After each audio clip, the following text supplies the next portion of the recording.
social difference. And so in the bigger scheme of things, we hopefully will get to what is some version of what is socially just in a particular person's, so for example, Nancy Fraser will be looking at this afternoon, but there are other theorists. But we look forward to hearing from you, Viv, particularly around your take on Nancy Fraser and social justice, and iterating towards justice to come. Thank you. Thanks so much, Cheryl. Can you hear me? Yes, perfectly. Yeah. And thanks for inviting me. I feel very honored, and I've so much enjoyed working with you, Cheryl, and taking these ideas further. I was just talking to Dorothy the other day and saying, you remember Cheryl, who was taking Nancy Fraser's ideas further, and yeah, she remembered you very well, and the sort of idea that we might write something sometime. But yeah, I don't know if you're still thinking about it, but I wasn't, you know, I know that you also spoke about universal design for learning. Yes. And yes. I wasn't entirely sure, you know, what it was that you wanted from me. So perhaps it's going to be a disappointment for people. I doubt it. Yeah, but because I'm not actually going to be focusing a lot on Nancy Fraser, you all have been sent her chapter, I think by Cheryl, and the book yes. there is one other book, I think, by Jill Blackmore on policy in higher education. But this particular book that Cheryl's talking about does deal with pedagogies, and it's got quite a useful foreword by Fraser. But shall I start with the PowerPoint? Yes, Viv, that would be Okay. good. The title of my presentation is called Attunement to Difference for Justice to Come. And I suppose it's really talking about my own trajectory, and I have also been a member of a number of reading groups, and I've learned a lot through them. We have a research project called Doing Academia Differently, and we're interested in issues of social justice and on how to do academia differently, which really is taking difference into account. So I'm going to look, you can go on to the next one, Cheryl. Just in terms of what we're going to be doing, I'm going to look at the universal design for learning as one example of acknowledging difference in teaching and learning in higher education. And I'm not sure whether you've used it or not, and whether you have looked at it in your reading groups. I wasn't sure how much detail to go into, but I'll just sort of refer to it and talk about how I think it's useful to address differences and how maybe it doesn't go far enough. And then I'll look briefly at Fraser's participatory parity in higher education. And I'm really sort of open to people asking me further questions about that. And then looking at moving a little bit beyond Fraser to looking at Karen Barad and Erin Manning's contribution for attuning to difference in higher education and some provocations that come from that. And then just another example of writings to deal with attunement to difference. And then lastly, what does a justice to come mean? And how is it different from just generally talking about justice, to look at difference without exclusion? So you can go on to the next slide, Cheryl. So yes, you will find many websites on universal design for learning, particularly pertaining to university education and higher education. So this is one which is called Universal Design for Learning in Higher Education. There are many presentations, websites, etc. You can carry on, Cheryl, to the next slide. And these are books that I've read, which I've found quite useful. Universal Design in Higher Education, that is by Bergstarter or something. I can't really read it. It's too, who is it? Bergstaller. Have you read it? The reading group have read one of her papers. Okay, yeah, that's quite a useful book.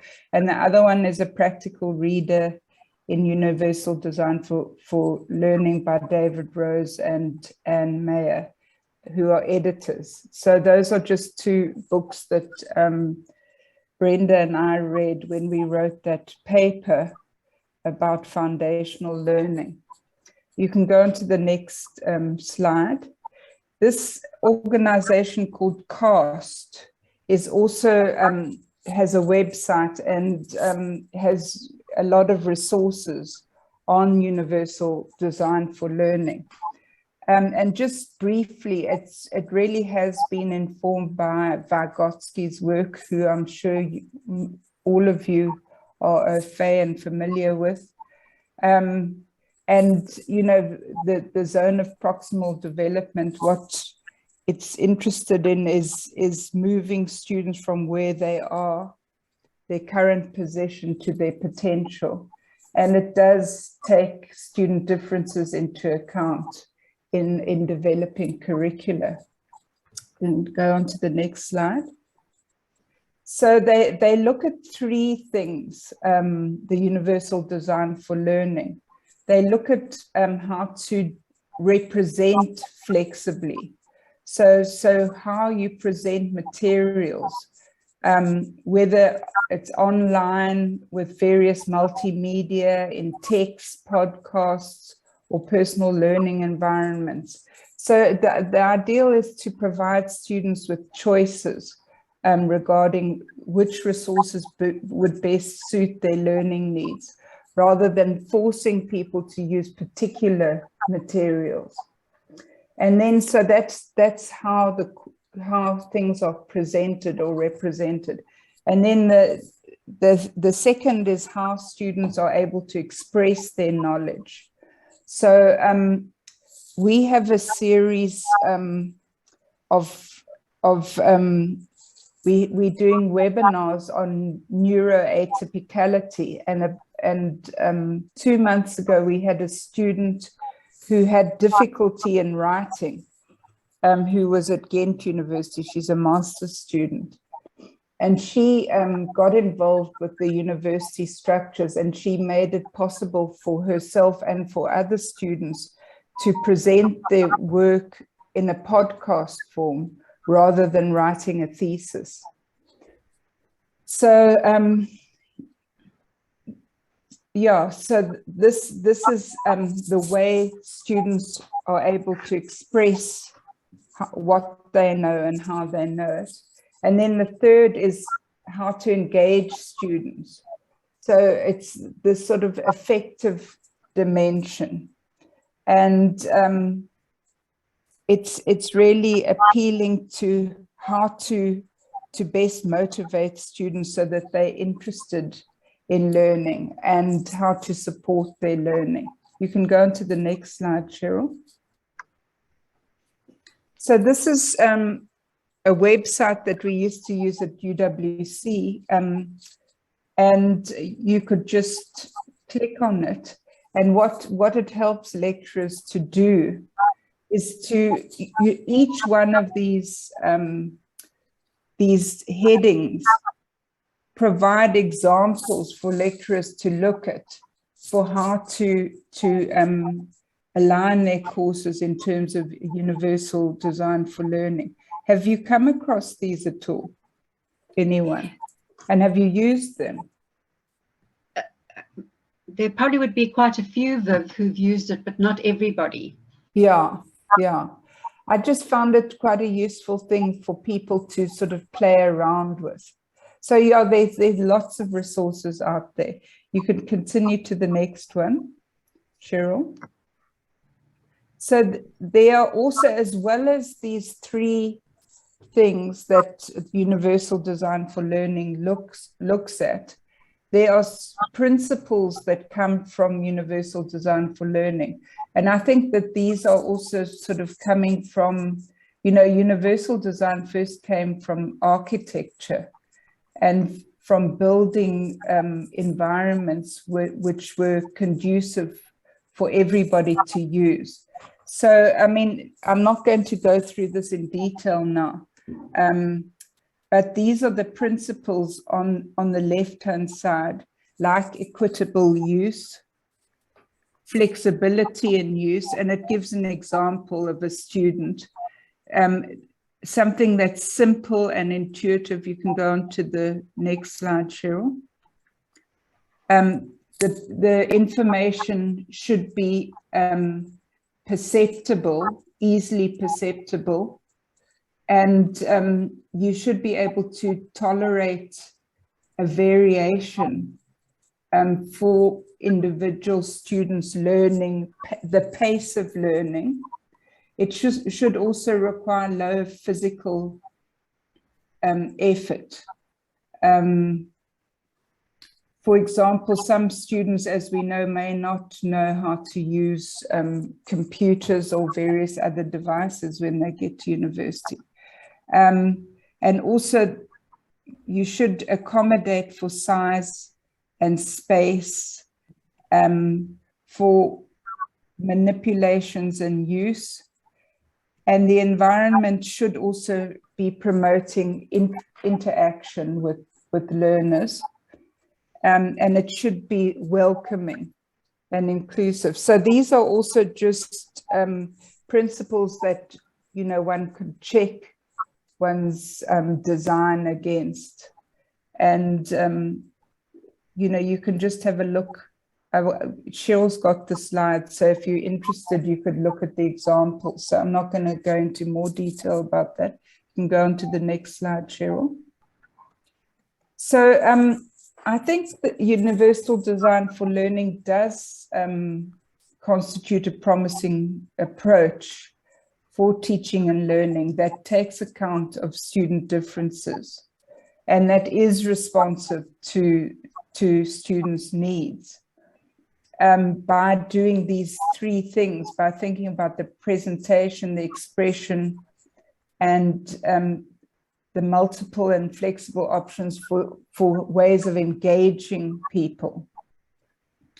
And, you know, it's not, as people keep saying about universal design, it's not only useful for students that are supposedly expressing difference in various ways, but it's useful for everyone because it makes learning more accessible to everyone involved.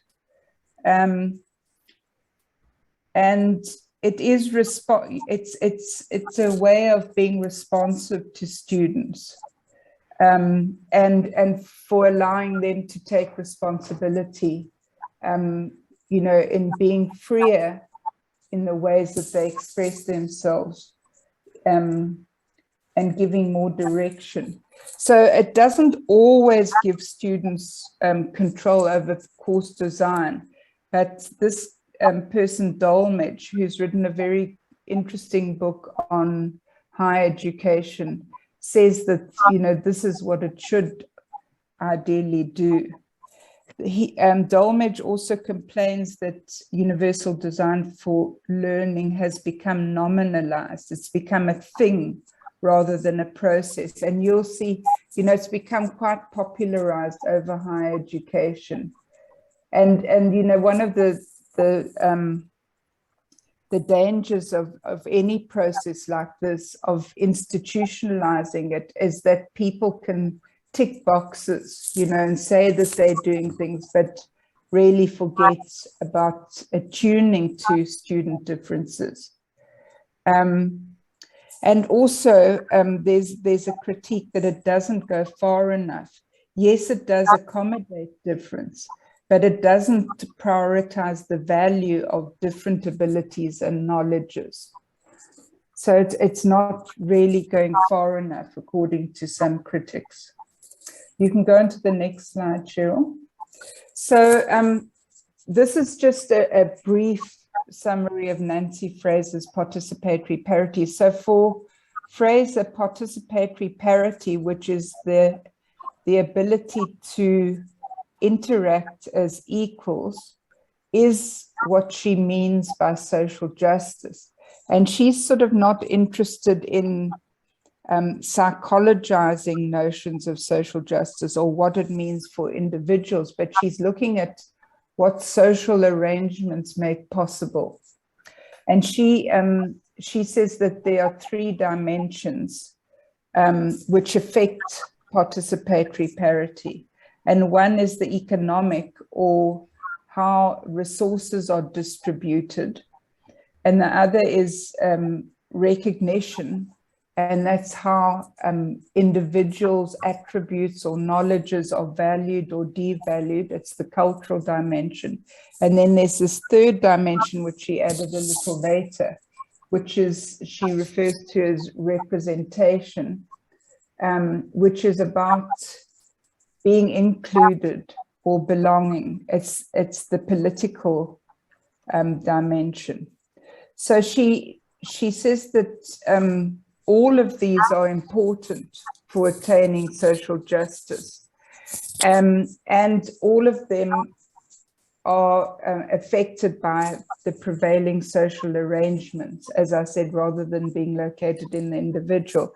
And she talks about various strategies which address injustices, or which would affect social participation.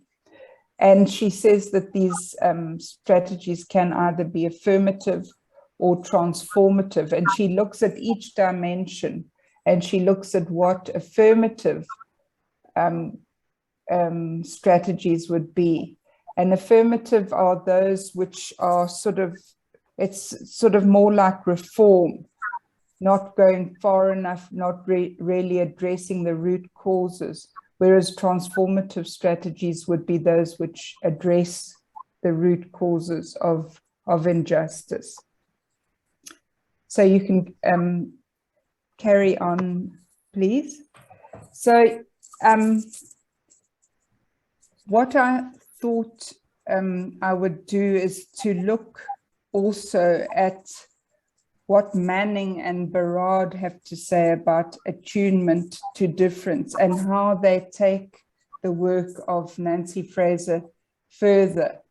So this is just a quote from Erin Manning. She says, the aim here is to see what else lurks in the interstices of the questions that we don't quite know how to ask, but that seem vital. Questions about other ways of accommodating difference, other ways of living and learning.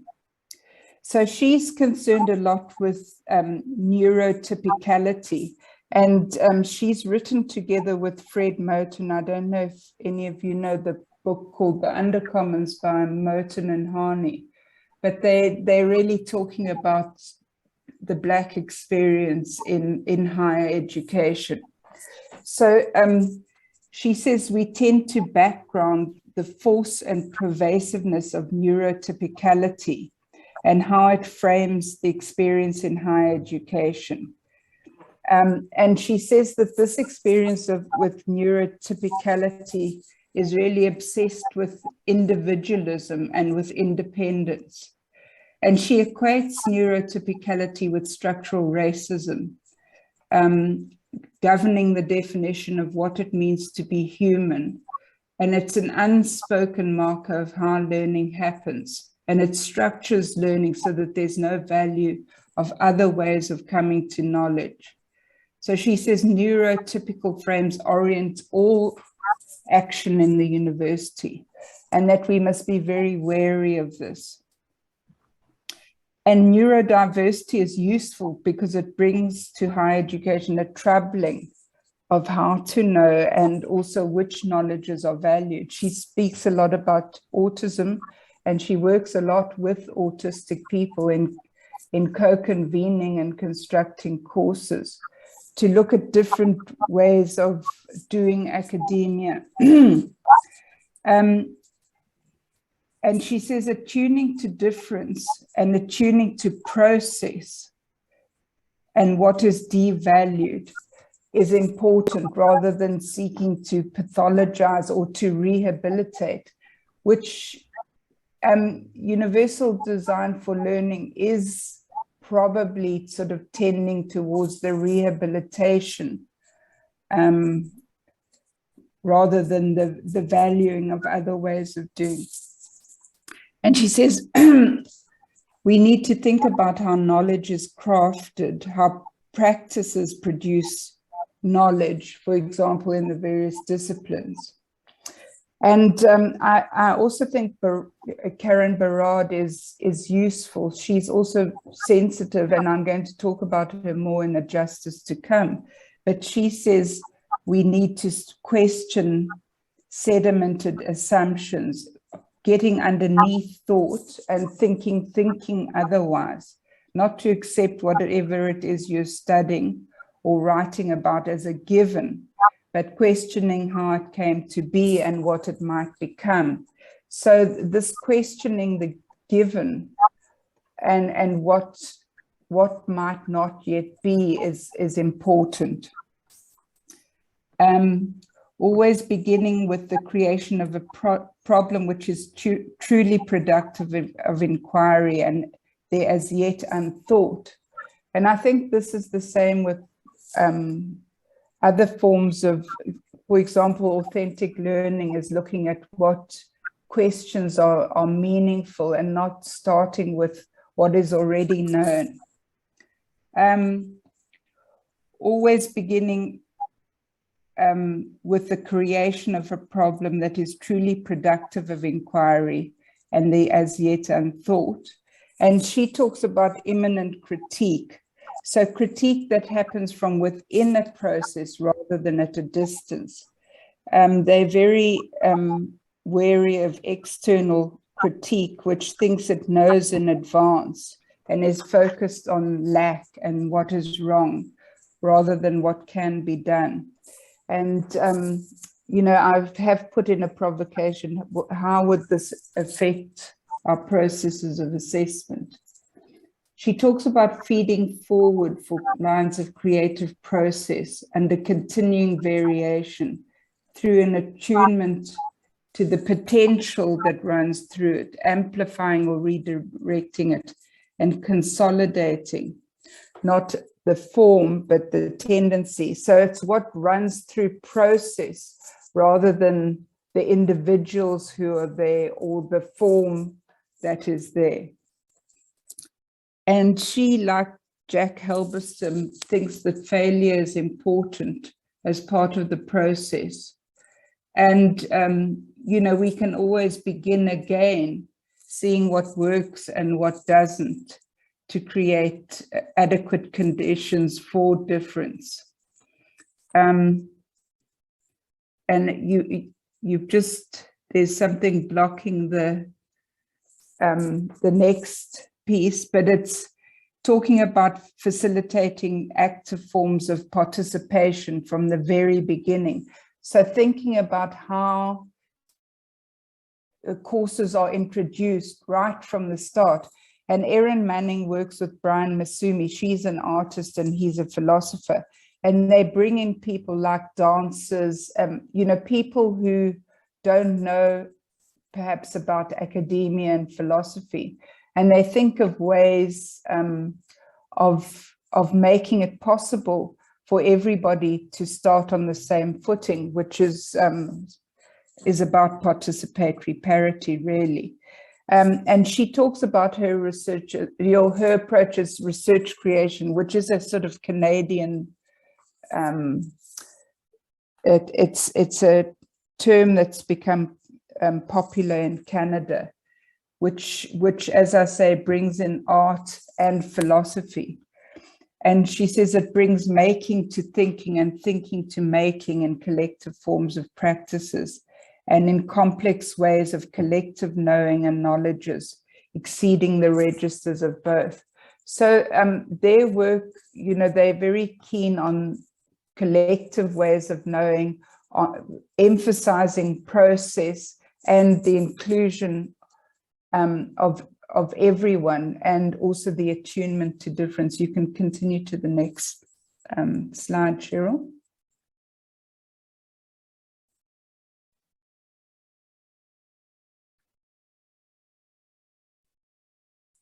Yeah. So these are some provocations that are coming from these sorts of approaches. What she calls, well, it's neurotypicality, not neuroatypicality, and what she says calls normopathy, which is a strange word coming from Guattari, but he's basically sort of turning pathology on its head, saying that the normal is part of pathology. She says they are endemic to academic practices. So how can assessment, feedback, and reviewing be done in more responsible ways which are also responsible to difference? How can we construct collective and collaborative practices? And how can our designs be more experimental and creative? So all these approaches are based on a relational ontology which supports new ways of seeing the world and new ways of doing research and new ways of doing pedagogy, focusing really on the relational rather than on individuals and on the process. You can go to the next slide, Cheryl. This is another provocation, stop design thinking. These people think that design as formula destroys creativity, and we need to move away from prescribed formulas. Well, we're going to be looking at how our justice to come is never achieved, and we've spoken about the importance of trying and continuing to try, and the importance of being careful about habitual presuppositions. And this is somebody we had last week on our neuroatypicality series. She's somebody who is an academic and who has dyslexia and has written books on that. She says we need to get out of thinking disability as a problem in need of solution and not a prescription for repair, which is also what Jack Halberstam says in Moten and Harney's book. Can continue, Cheryl. This is a book that we published last year called Posthuman and Political Care Ethics for Reconfiguring Higher Education Pedagogies. And it just does have some chapters which are useful for thinking about attuning to difference. There's one very interesting one called Relational Matters, Carriance as Onto-Epistemological Grounding for Ethical Subjectivity and a Humane Pedagogical Practicing, which is about, it's written by one student and two lecturers. And one of the lecturers brings her dog to class and has, because she is neuroatypical and she needs her dog with her. And she said how useful it was in sort of showing her vulnerability to students. So there's some interesting chapters, I think, in that book. You can go on, Cheryl. So this is the final slide, and it's dealing with a justice to come. And I think it's, I would like us to think with this and to think about now, how might this talk to Nancy Fraser's notions of justice. So it's also just starting with a quote saying, justice is the lived possibility of difference or differencing without exclusion, a differencing that undoes exclusions through the dynamism by which it is constitutively excluded, becomes a constitutive part of the self, precisely in the undoing of self-other, as well as the self in capital letters. So it's a justice which is looking at how to get away from exclusion and othering without taking away difference or differencing. And from this perspective, justice isn't a morality, but is a responsible ethical relationality with the other. It's almost like a Levinas who talks about a responsibility to the other. So from this perspective, there's no endpoint, no fixed ideal, no one right state that can be finally reached. No issue is ever resolved finally. No past is ever finished finally. And just because it's infinite and will never arrive doesn't mean to say that we mustn't act on it or engage with it. So for Derrida and for Barad, justice is always in the making. It's an infinite task that must be continually strived for. It's an open-ended, never finished task. So it's an ongoing iterative ethical process of a justice to come. What that might mean in its specificities in the thick now of this moment that includes the past and the present in particular constellations necessarily entails paying attention to the material arrangements in their specificity. And also knowledge production and political processes are never settled once and for all, but represent an ongoing endeavor of ways that might enact more just worlds. And I'm going to end with this quotation from Barad. Only in this ongoing responsibility to the entangled other, without dismissal, without enough already, is there a possibility of a justice to come. So that's a big mouthful, and I'm keen to hear if there are any responses to this. And I've just put the last slide is just references for people who are interested in following up any of these things.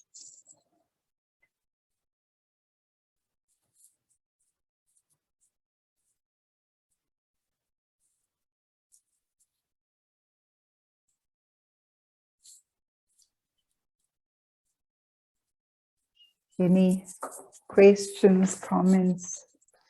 Wow, Viv, there's some big challenges there, hey? Like stop design thinking. I was like, whoops, there goes learning design out the window. That's just a provocation. I know, very nice provocation in terms of not just doing things like you always have. So I had a couple of questions. So some on the smaller levels is like, and I also share this concern, but it's like UDL is becoming normalized, becoming popular, and the risk with institutionalization is that it becomes a checkbox. But it's kind of like it's like a impossible cycle, because you really want adoption, you want popularization, you need to sort of lay it down into sort of regulatory kind of frameworks so that it's just common practice. And then the risk you do get, I completely agree, is that it becomes formulaic. But that feels like you just maybe have to keep that, you can't not institutionalize because of that risk, because actually that's a good outcome, right? So that's the first question I wanted to ask you to discuss a bit further. And I love the idea of an immanent critique, immanent critique of critiquing your own practice, because you're actually the best able to understand what's going on. I think that's a very lovely challenge to all of us. I really, really like that. So I think we must look at Manning's work and get some help from her.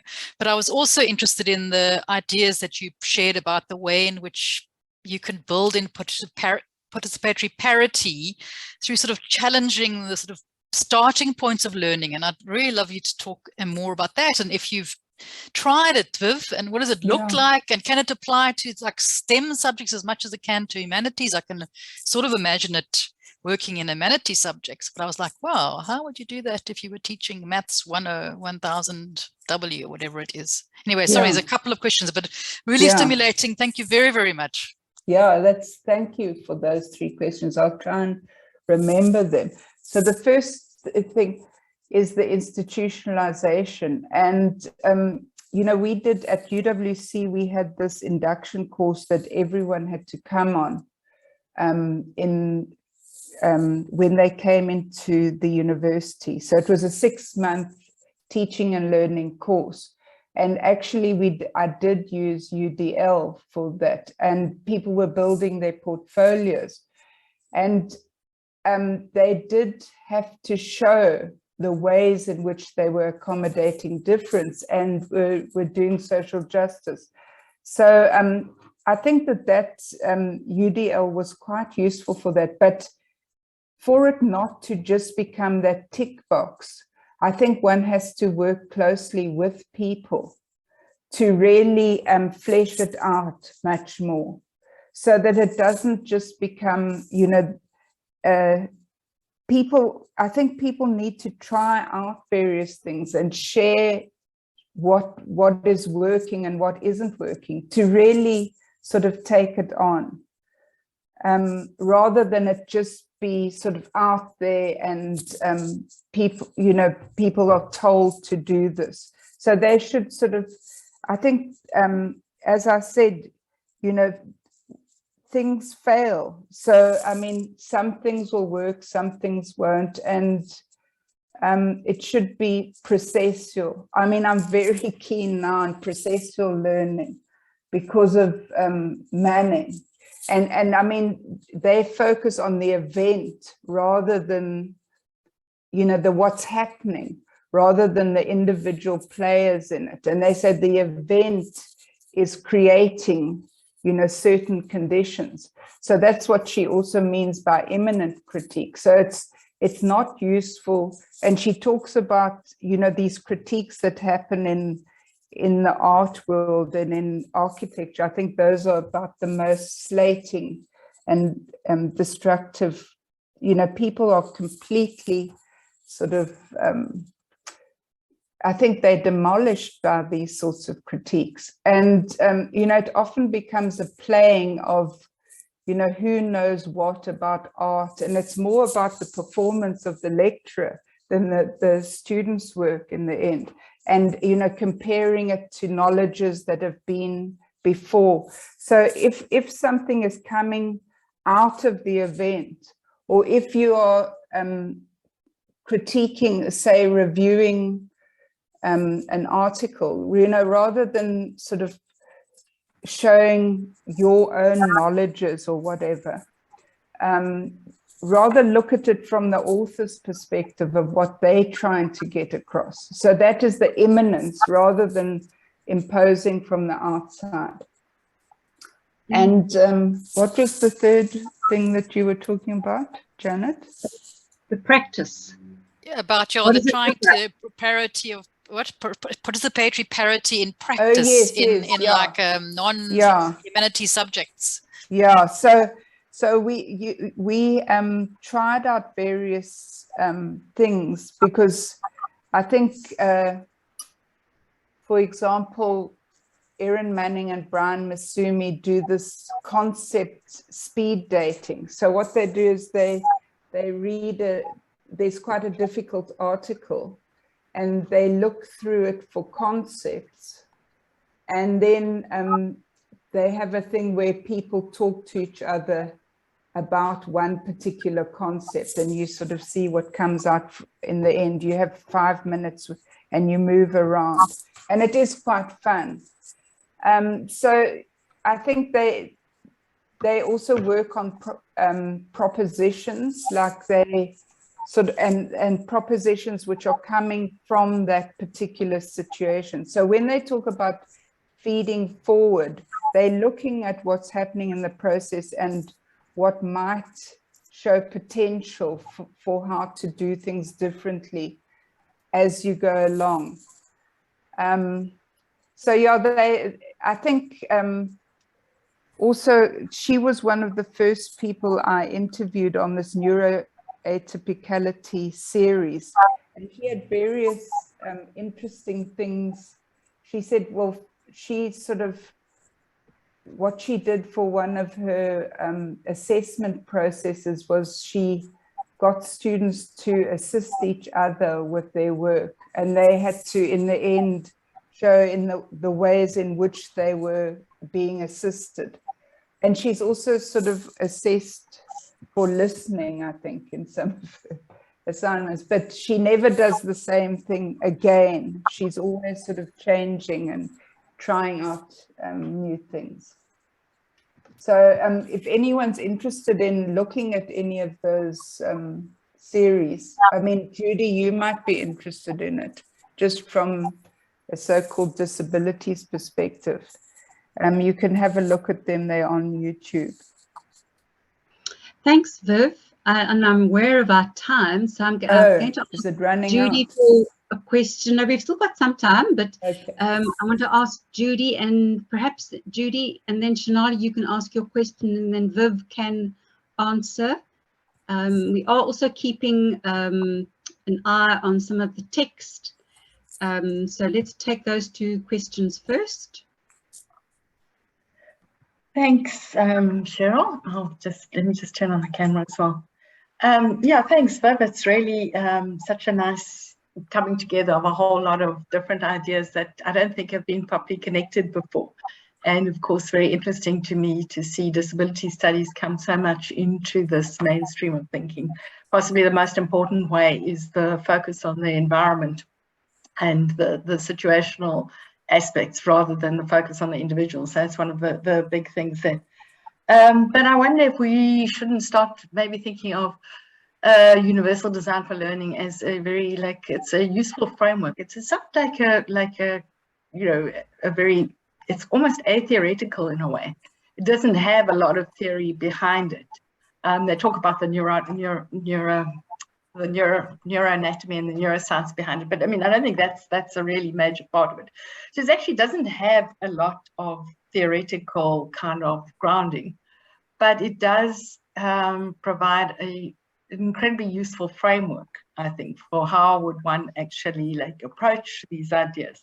So, you know, when you say that you think it's a little bit on the remedial side, I would disagree, because I think by putting difference at the center, I think that's the big move that UDL makes, is it puts difference at the center, and then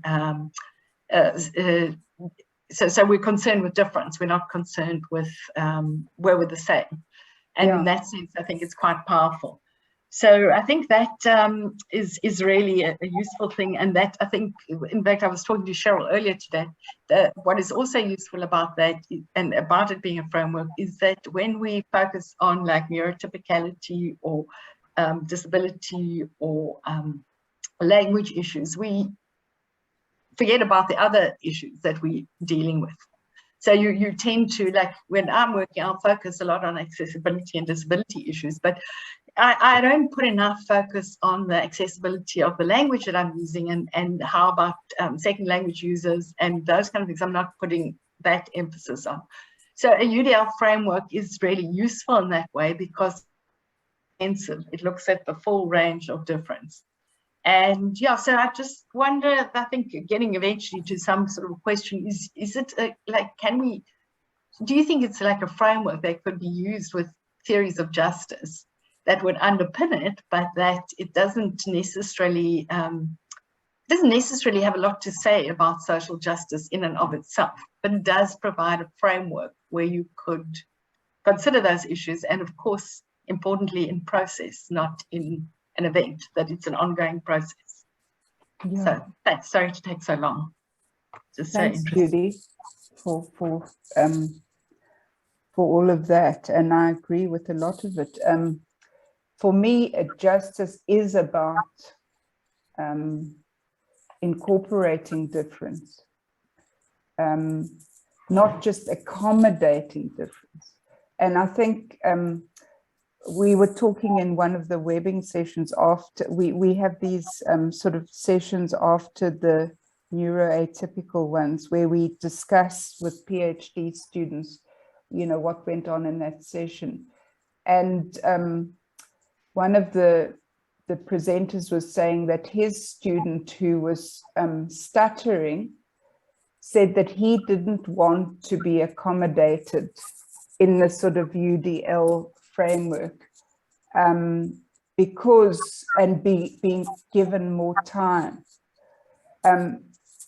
Because he said if his stuttering wasn't acceptable in the first place to the university, then, you know, he's not interested in it. So he didn't want to be accommodated. He wanted his stuttering to be part of the assessment and people to acknowledge his stuttering. So I do think it provides ways and means of people to gain access in various ways and to be able to express themselves.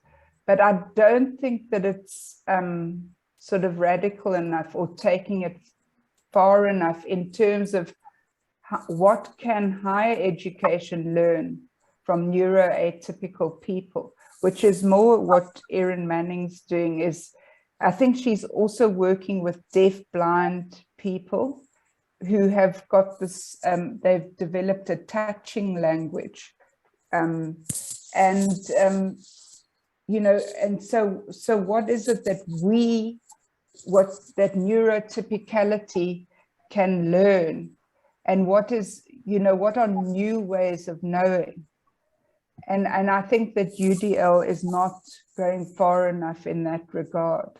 And I would also say that Fraser perhaps isn't going far enough in that regard, because participatory, yes, participatory parity is important as part of it, but it's, you know, how is it moving us forward, and how can we make higher education more exciting by learning from neuroatypicality?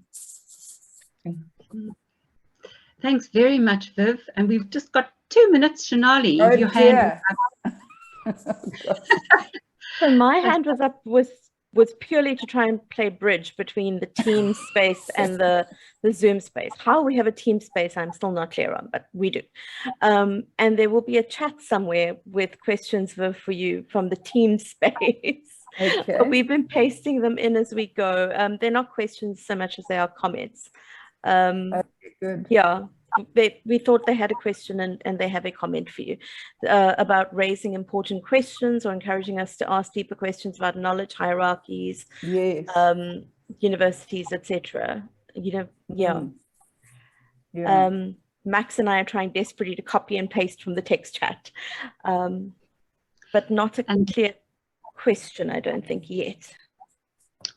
Although what seems to be coming out is kind of questions around the vision and purpose of justice to come, and what does it look like, and what does it feel like? What are the traces of it here and now? That's the question coming up from one of the teams groups. Yeah. Well, I think it just, you know, justice to come is comes from Derrida and his book Spectres of Marx. And I think, you know, what one always has to be aware of is that the past is haunting the present, and the present, you know, the future is also a part of the present. And it's also Walter Benjamin who has written about that sort of thing. So, you know, these times are influencing each other. And what Derrida says is that justice will never arrive. And what it means for me is that one can never be complacent and say, okay, you know, we've arrived here. We've now, our courses are socially just, and we can relax, which is what the institutionalization of something tends to do. It tends to make one complacent.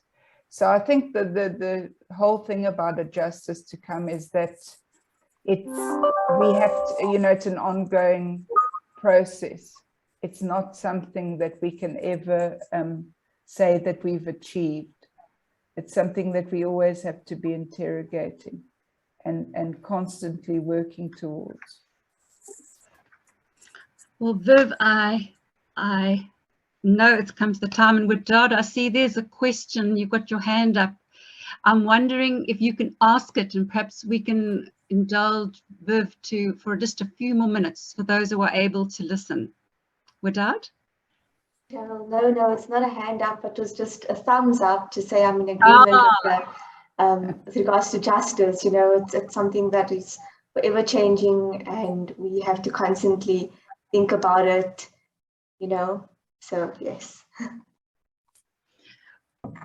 Well, thank you, Woodard. And on that note, I really have to thank you, Viv, for this event creating these certain conditions that are enabling us to learn and learn in slightly different ways as our reading group is discovering. So I really hope that this has been the start of some discussion. These hour-long sessions are never long enough, but thank you so much. Yeah, for your thank you so much. And, we will share the slides with those who were unable to make it as well, and then we can continue discussing. But what you have highlighted for us is the other book that you have published that is also very helpful for our project, and we want to thank you for that work so that we can hopefully build on that too. Many thanks for inviting me, and thanks. It was so lovely to see familiar faces and to interact with those people. Yes, it would be lovely for Viv just to have a final kind of view of who's I'd like to see Philip and Lara and all because we are a wonderful, diverse group. So fantastic. Yeah, I'd like to hear more about your reading group and how it happens, because Manning also talks about reading groups, and we read aloud to each other, which is lovely.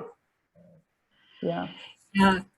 I think there's a lot to be said for giving time, and your concept that you wrote with Brenda about that slow scholarship. Yes. We need time. So thank you, everyone, particularly to Viv. Yeah. And we'll meet up with this group again this time next week. And to the others, thank you for joining us today. And thanks to Tinali for the technical support behind the scenes.